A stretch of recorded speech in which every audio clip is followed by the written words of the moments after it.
नमस्ते, मैं डॉक्टर शिप्रा वर्मा, सह आचार्य राजनीति विज्ञान, राजकीय महाविद्यालय दूदू।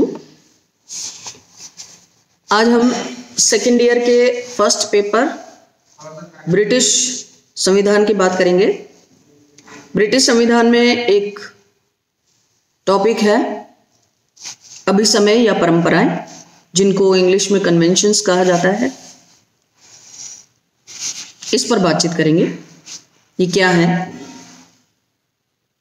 कैसे इनका उदय हुआ है, ब्रिटिश संविधान में ये किस तरह से काम करती हैं।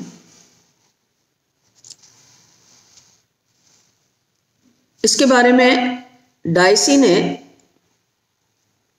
इन अभिसमयों को संवैधानिक परंपराएं, जे.एस. मिल ने संविधान के अलिखित नियम और एमसन ने इन्हें संवैधानिक रीति रिवाज कहा है। ऑग और जिंक के अनुसार इनका निर्माण उन समझौतों, आदतों या प्रथाओं से मिलकर होता है जो राजनीतिक नैतिकता के नियम मात्र होने पर भी बड़ी से बड़ी सार्वजनिक सत्ताओं के दिन प्रतिदिन के संबंधों और गतिविधियों के अधिकांश भाग का नियमन करते हैं। ये अभिसमय कानून के कंकाल यानी सूखे ढांचे पर मांस चढ़ाते हैं, कानूनी संविधान को संचालित करते हैं और उसे बदलती हुई सामाजिक आवश्यकताओं तथा राजनीतिक विचारों के अनुरूप संशोधित करते हैं। कई बार ये कोटेशन देके पूछ लिया जाता है कि ये कोटेशन किसकी है।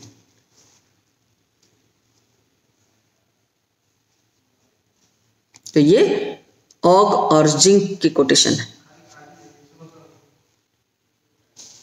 अतः स्पष्ट है कि अभिसमय वे नियम या परिपाटियां हैं जो कानून द्वारा बाध्य नहीं होते हुए भी कानून की तरह ही ब्रिटेन में मान्य होती हैं।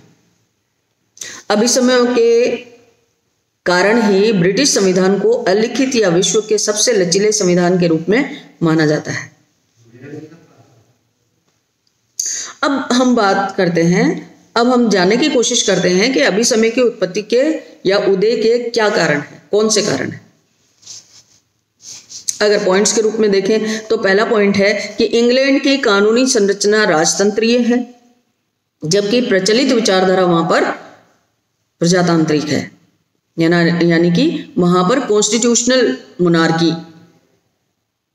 विद्यमान है, संवैधानिक राजतंत्रीय व्यवस्था विद्यमान है। दोनों में अनुकूलता पैदा करने के लिए अनेक अभिसमयों का, अनेक परंपराओं का जन्म हुआ है।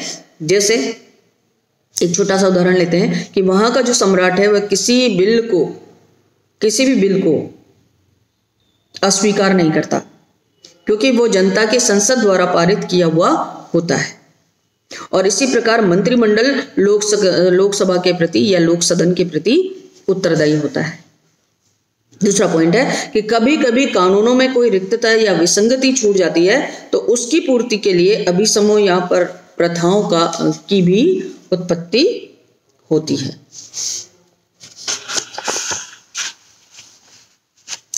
अब कानून और परंपराओं में क्या डिफरेंस है, क्या भिन्नता है कि जिसकी वजह से हम इनको परंपरा कहते हैं या किसी पर्टिकुलर चीज को कानून कहा जाता है। संविधान की विधियों और संविधान की परंपराओं में सुनिश्चित विभाजन रेखा खींचा जाना कठिन है। उसका कारण यह है कि दोनों ही संविधान के अभिन्न अंग हैं। ब्रिटिश नागरिक दोनों के प्रति समान निष्ठा रखते हैं और दोनों का ही समान रूप से पालन भी किया जाता है, किंतु फिर भी आम जनता इनके बीच अंतर को नहीं समझ पाती। परंपरा और कानून में कुछ मुख्य अंतर निम्न प्रकार से देखे जा सकते हैं। जैसे अगर पॉइंट्स में आप याद करें तो पहला पॉइंट है कि कानून संसद के द्वारा बनाए जाते हैं, जबकि परंपराएं आवश्यकता अनुसार संयोगवश उत्पन्न होती हैं। ये महत्वपूर्ण कारण है, अंतर है। दूसरा है कि कानून लिखित होते हैं और परंपराएं अलिखित होती हैं।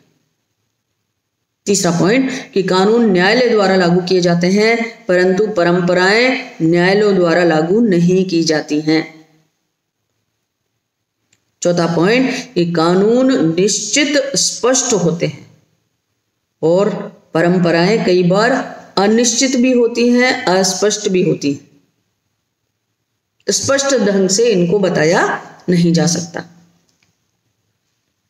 जैसा कि जेनिंग्स ने कहा है कि परंपराएं किसी संविधान के अत्यंत मौलिक नियमों के समान होती हैं, क्योंकि प्राय वे जनता की स्वीकृति पर निर्भर होती हैं। ये बहुत महत्वपूर्ण रीजन है जिसकी वजह से इनको कानून जैसी मान्यता प्राप्त हो गई है, क्योंकि इसको जनता की स्वीकृति प्राप्त होती है। लिखित संविधान इसलिए कानून नहीं होता क्योंकि वह किसी व्यक्ति द्वारा तैयार किया जाता है, वह इसलिए कानून होता है क्योंकि उसे स्वीकार कर लिया गया होता है। तो ये एक बहुत मोटे मोटे 2-3 अंतर है जो आपको समझ लेने चाहिए कि किस वजह से हम परंपराओं को कानून नहीं कह सकते या कानून को परंपरा नहीं कह सकते। दोनों में मोटा मोटा 2-3-4 पॉइंट्स का अंतर है। अब हम बात करते हैं ब्रिटेन के संवैधानिक अभिसमयों का वर्गीकरण या उदाहरण। कौन कौन से प्रकार के अभिसमय वहां पर विद्यमान हैं। ब्रिटिश अभिसमय अनेक प्रकार के हैं। कुछ का संबंध राजा या रानी, उनके कार्य और उनकी शक्तियों से है। कुछ मंत्रिमंडल से संबंधित है। इसी तरह कुछ संसद के संदर्भ में है तो कुछ राष्ट्रमंडल के संबंध में है। तो इनमें से मोटी मोटी मैं आपको बता देती हूँ। जैसे पहले प्रकार की जो परंपराएं हैं या अभिसमय हैं वो है राजा से संबंधित अभिसमय। अब ये राजा से संबंधित अभिसमय या परंपराएं कौन कौन सी हैं तो इसको हम पॉइंट्स में देख लेते हैं। पहला है राजा अपने मंत्रियों के परामर्श से कार्य करता है। दूसरा पॉइंट कि मंत्रिमंडल का निर्माण करने के लिए राजा लोकसभा में बहुमत वाले दल के नेता को प्रधानमंत्री नियुक्त करता है। ये हमारे यहाँ भी ऐसे ही होता है, जैसे भारत में होता है वैसे ही ये परंपरा वहां पर भी है। तीसरा पॉइंट प्रधानमंत्री द्वारा निर्मित मंत्रिमंडल को राजा अपने मंत्रिमंडल के रूप में स्वीकार करता है। चौथा पॉइंट कि राजा संसद को प्रतिवर्ष एक बार अवश्य आहूत करता है। पांचवा पॉइंट है कि राजा मंत्रिमंडल की बैठकों में शामिल नहीं होता। छठा पॉइंट है कि प्रधानमंत्री के परामर्श पर ही राजा लोकसभा का विघटन करता है। केवल प्रधानमंत्री के परामर्श पर ही राजा लोक सदन या लोकसभा का विघटन करता है। यह बहुत महत्वपूर्ण बात है जो आपको याद रखनी है। और सातवां पॉइंट है कि संसद के दोनों सदनों द्वारा पारित किए गए विधेयकों पर राजा को स्वीकृति देनी ही होती है। हालांकि उसके पास वीटो की पावर होती है। विशेष अधिकार शक्ति को वीटो कहा जाता है, तो उसके पास वीटो की पावर होती है, किंतु लगभग 150 सालों से लगातार इसका प्रयोग न के बराबर हुआ है। तो यहां पर एक परंपरा ही बन गई है कि वह वीटो का प्रयोग नहीं करेगा। दूसरे प्रकार की जो परंपराएं हैं वो है मंत्रिमंडल से संबंधित। ये कौन कौन सी परंपराएं हैं? जैसे पहला पॉइंट है कि सम्राट के मंत्रियों के लिए संसद सदस्य होना अनिवार्य है। अगर कोई व्यक्ति संसद का सदस्य नहीं है तो वो मंत्री नहीं बन सकता, मंत्रिमंडल का सदस्य नहीं बन सकता। दूसरा पॉइंट कि मंत्रिमंडल सामूहिक रूप से संसद और व्यवहार में लोकसभा के प्रति उत्तरदायी होता है, लोक सदन के प्रति। तीसरा है कि मंत्रिमंडल सामूहिक और सम्मिलित उत्तरदायित्व के सिद्धांत पर काम करता है। जैसे हम अगर भारत के संदर्भ में बात करें तो ऐसा माना जाता है कि ये एक साथ तैरते हैं और एक साथ डूबते हैं, इस सिद्धांत पे काम करते हैं। सामूहिक उत्तरदायित्व का सिद्धांत, यदि कोई एक व्यक्ति त्यागपत्र देता है तो संपूर्ण मंत्रिमंडल को ही त्यागपत्र देना होता है। ये सामूहिक उत्तरदायित्व का सिद्धांत। तो ये सामूहिक और सम्मिलित उत्तरदायित्व के सिद्धांत के अनुसार काम करते हैं। चौथा पॉइंट है कि मंत्रिमंडल को लोकसभा का विश्वास पात्र न होने पर भी त्यागपत्र देना पड़ता है। यदि प्रधानमंत्री चाहे तो वह लोकसभा को विघटित करने का परामर्श भी दे सकता है।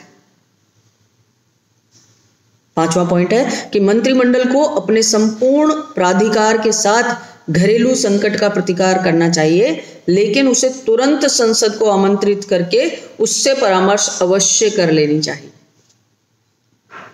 छठा पॉइंट है कि प्रधानमंत्री अपने सहयोगियों के चुनाव में स्वतंत्र होता है और सामान्यतया अपने मंत्रिमंडल के मंत्रियों को अपने ही राजनीतिक दल में से ले लेता है। ये 5-6 तरह के परंपराएं हैं जो मंत्रिमंडल से संबंधित मानी जाती हैं। तीसरे प्रकार की जो परंपराएं हैं वो है संसद से संबंधित परंपराएं या अभिसमय। ये कौन कौन सी है, तो इसको भी हम पॉइंट्स में देखने का प्रयास करेंगे। पहला पॉइंट है कि संसद का अधिवेशन वर्ष में एक बार आवश्यक रूप से होना चाहिए, ये बहुत महत्वपूर्ण है। दूसरा है कि लोकसभा का अधिवेशन जब अपील के न्यायालय के रूप में होता है तब कानूनी लॉर्ड्स जो होते हैं वहां पर, उसमें आवश्यक रूप से शामिल होना चाहिए। तीसरा पॉइंट है कि लोक सदन का अध्यक्ष, जिसे वहां स्पीकर कहा जाता है, राजनीतिक दृष्टि से एक निर्दलीय व्यक्ति होता है। वह अपने निर्वाचक क्षेत्र से निर्विरोध चुना जाता है तथा अपने निर्णायक मत का प्रयोग बहुत ही कम और इस प्रकार करता है कि सदन स्वयं निर्णय कर सके, मतलब उसके जो वोट है उससे कोई किसी तरह का प्रभाव ना पड़े। चौथा पॉइंट है कि कानून बनने से पहले प्रत्येक विधेयक के 3 वाचन, प्रथम वाचन, द्वितीय वाचन और तृतीय वाचन होना अत्यंत आवश्यक है। और पांचवा जो पॉइंट है वो है कि धन विधेयक, जैसे भारत में भी यही है कि धन विधेयक सबसे पहले लोक सदन में ही पेश होता है, प्रारंभ होता है। तो ये जो पॉइंट है, ये सेम व्यवस्था भारत में भी विद्यमान है। हालांकि यहाँ पर अभिसमय के रूप में नहीं है, यहाँ पर एक अनिवार्यता के रूप में है। तो ये आपको सारी परंपराएं याद करनी पड़ेगी। चौथी प्रकार की जो परंपरा है वो है राष्ट्रमंडल से संबंधित परंपराएं। राष्ट्रमंडल संबंधी विषयों में राजा को अपने राष्ट्रमंडलीय विभाग के मंत्री से परामर्श कर लेनी चाहिए। दूसरा पॉइंट है कि किसी भी उपनिवेश के संबंध में संसद तभी कोई कानून बनाएगी जब उपनिवेश की ओर से इस बारे में स्पष्ट प्रार्थना की गई हो और ऐसा करने की उसकी ओर से स्पष्ट अनुमति दे दी गई हो। तो ये कुछ मोटे मोटे 4 तरह की परंपराएं ब्रिटिश संविधान में विद्यमान है जो मैंने आपको बताई है। अब हम बात करेंगे इन जो परंपराएं हैं उनका महत्व या संसदीय प्रणाली में उनकी भूमिका क्या है।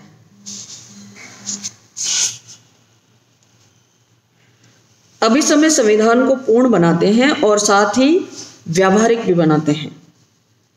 इनके अभाव में संविधान अनुचित रूप से क्रियाशील नहीं हो पाता।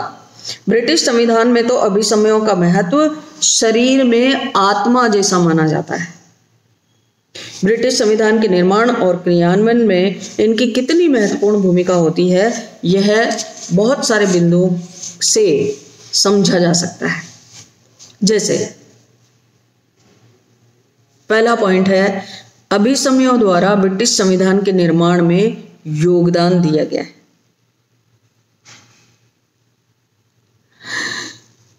अभिसमयों के कारण ही ब्रिटेन में निरंकुश राजतंत्र को वर्तमान लोकतंत्र में बदल दिया गया है। उदाहरण के लिए स्टुअर्ट काल में राजा मंत्रिमंडल का सभापतित्व करते थे और उसकी सभी बैठकों में भाग लेते थे, किंतु हैनोवर वंश के राजाओं को अंग्रेजी भाषा का ज्ञान नहीं था। ये बहुत मजेदार किस्सा है जो आपको अगर समझ में आएगा तो आपको हमेशा याद रहेगा।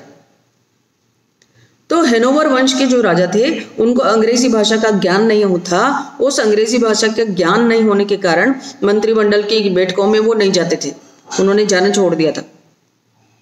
तभी से ये परंपरा बन गई कि राजा मंत्रिमंडल की बैठकों में शामिल नहीं होगा और उनकी अध्यक्षता प्रधानमंत्री द्वारा, वो प्रधानमंत्री को भेज देते थे राजा लोग कि भाई हमें अंग्रेजी भाषा का ज्ञान नहीं है, हम समझ नहीं पाते हैं, तो हमारी जगह आप चले जाइए। तो वहां से ये परंपरा बन गई कि राजा उसमें नहीं जाएगा, राजा की तरफ से प्रतिनिधित्व प्रधानमंत्री द्वारा किया जाएगा और प्रधानमंत्री उन बैठकों का बैठकों में शामिल होगा। तो धीरे धीरे ये परंपरा इतनी पक्की हो गई कि जॉर्ज तृतीय के मंत्रिमंडलीय बैठकों का पुनः सभापतित्व करने का काफी प्रयत्न करने के बावजूद भी ये असफल सिद्ध हुई। इस तरह कानून द्वारा ही नहीं बल्कि संवैधानिक परंपरा या अभिसमय द्वारा राजाओं के असाधारण अधिकार धीरे धीरे मंत्री और संसद के हाथ में आते रहे। अंत में स्थिति ये हो गई कि राजा वास्तविक शासन ही नहीं रहा, अब वह सिर्फ राज्य करता है, शासन नहीं। ये परंपरा बन गई। दूसरा पॉइंट है, अभिसमयों द्वारा ब्रिटिश संविधान के क्रियान्वयन में भी योगदान दिया जाता है, क्योंकि अनेक अभिसमय इतने महत्वपूर्ण है कि उनके न होने पर भीषण राजनीतिक कठिनाइयां खड़ी हो सकती हैं और ब्रिटिश संविधान की कानूनी संरचना भी नष्ट हो सकती है। उदाहरण के लिए ब्रिटेन में कुछ ऐसे अभिसमय हैं जो कानूनी संप्रभु और राजनीतिक संप्रभु के बीच सामंजस्य बनाए रखते हैं। राजा कानूनी संप्रभु है और मंत्रिमंडल तथा संसद व जनता राजनीतिक संप्रभु है। कानूनी दृष्टि से शासन शक्ति राजा में निहित है। वह मंत्रिमंडल की परामर्श मानने और विधेयकों पर स्वीकृति देने के लिए बाध्य नहीं होते हुए भी ये परंपरा स्थापित हो गई है कि उसे परामर्श माननी ही चाहिए और संसद द्वारा पारित कानूनों पर अपनी स्वीकृति देनी चाहिए। जब तक इस अभिसमय का पालन होता रहेगा तब तक कानूनी और राजनीतिक संप्रभु के टकराने की कोई नौबत नहीं आएगी। नेक्स्ट पॉइंट है कि शासन व्यवस्था को श्रेष्ठतर बनाने में भी अभिसमयों का बहुत योगदान है। उदाहरण के लिए एक परंपरा है कि कानून बनने से पूर्व प्रत्येक विधेयक के 3 वाचन होने चाहिए।